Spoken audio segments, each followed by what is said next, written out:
You know how in my previous video I said I didn't really know what my artistic style even was?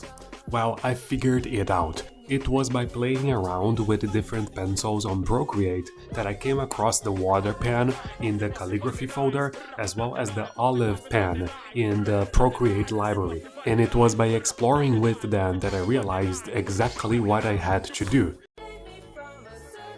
My workflow for my animations now involves drawing a lot of blobs with the water pen, and then I use the studio pen as an eraser to cut around the edges in order to form a specific shape. And if necessary, I reduce the size of the water pen, change the color to something darker or lighter, and then I contort around it. And because the water pen has this very light feel to it, and because as I keep stroking on top of it, the texture and the color changes, it allows me to create shapes that are a lot easier on the eyes and that look lighter and more gentle. The biggest issue with my animations continues to be movement, but the thing that was really bothering me, like I said in the previous video, is the fact that everything that I draw was really sharp. I didn't really like how in your face it is. I don't really know how to explain, but it's just too sharp. It doesn't feel like the things that I draw belong in the things that I draw. It doesn't feel like they belong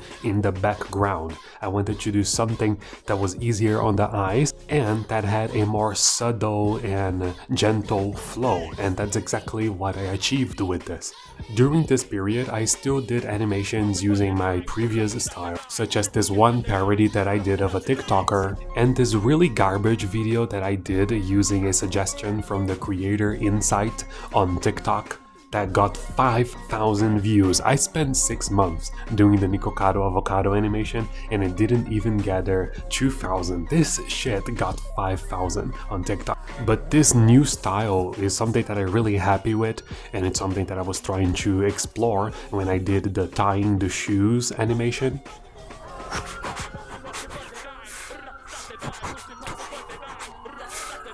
And then I wanted to see how it would look like when I drew someone's face.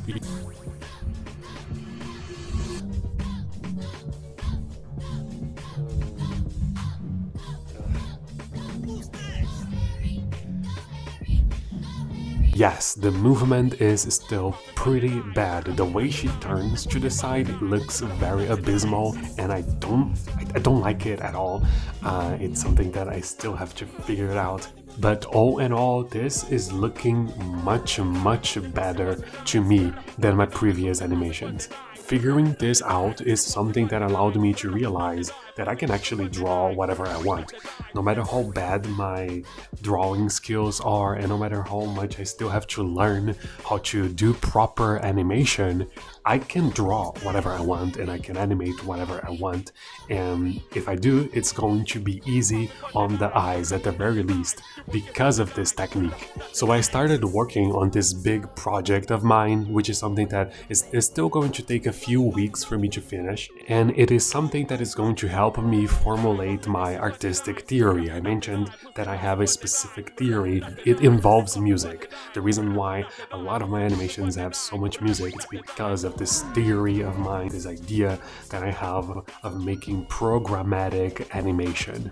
It's something that I will touch upon more in the future because I don't really want to talk about it without having a proof of concept. But I have like this whole this whole other series that I really want to get going within the next 1 to 2 years.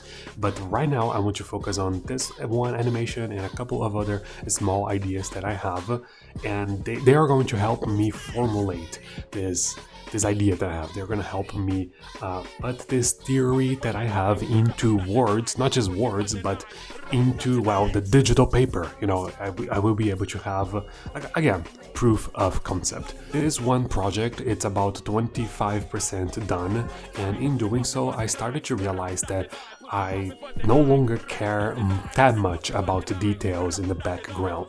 Look at this one frame in particular. If I had done this 1 year ago, I would have spent 2 weeks working on this, just like I spent about 2 to 3 weeks working on the background of my first animation. I would be adding details inside the stores, details within the windows, you know, inside the apartments and everything. This new technique of mine allowed me to realize that sometimes you don't have to overthink it, and sometimes you don't have to add details. As I've been drawing by the past few months, I think the biggest lesson that I learned is when to add detail and when to omit detail, when to complicate things and when to just leave it simple. I feel like leaving certain things simple and with not much detail leads me to pay more attention to things that actually matter. The background in this scene might be very simple, but the lighting on the car, it's actually pretty good. It's actually pretty serviceable. I think I was able to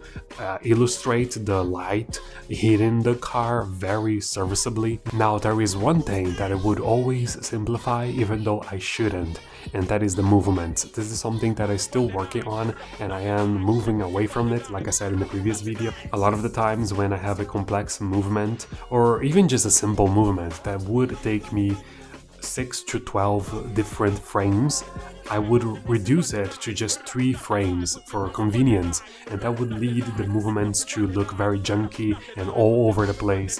This is something that I'm moving away from, and because this new style is so light and easy on the eyes, the movements are actually very flowy, and that is exactly what I wanted. I wanted something that looked very flowy, that didn't look very jarring, that didn't look like I just pasted something on top of paper. I still have to finesse a lot. I'm nowhere near done with this, but this is something that I'm very happy with, and it's allowing me to draw things with a level of realism that I never thought possible. The next animation that I'm working on is going to be called The Killing of the Nightbird. It's something that speaks very close to the heart to me, and it's something that I feel like I have to say. It's not just an animation, it's sort of a statement, I would say. And it's something that would not be possible if it wasn't for this new style that I uncovered. And if you want to stick around to see it, you are more than welcome. I will be continuing to post every single day. The only guarantees that I will give you is that there will be one post each day, and that each week we'll have a one website at a time episode. I want to be able to make one website for my series and one animation per week, but I really need to finish this one big project first, just to tell myself that I can do it. I think the proof of concept here, it's really just for myself, really. It's really just me proving to myself that I can do it. Whether or not people are going to like it, and whether or not the end result is going to be exactly what I wanted, it remains to be seen. But all I know is that it has been very enjoyable drawing in this style, and I cannot wait to finish it. So I will see you tomorrow for the next upload, and whenever I post my next animation, I hope to see you there. A loaf of bread, a container of milk, and a stick of butter. A loaf of milk, a container of bread, and a Joe Dirt DVD. A Joe Dirt DVD, Scarlett Johansson, and Treasure from a Fish Tank.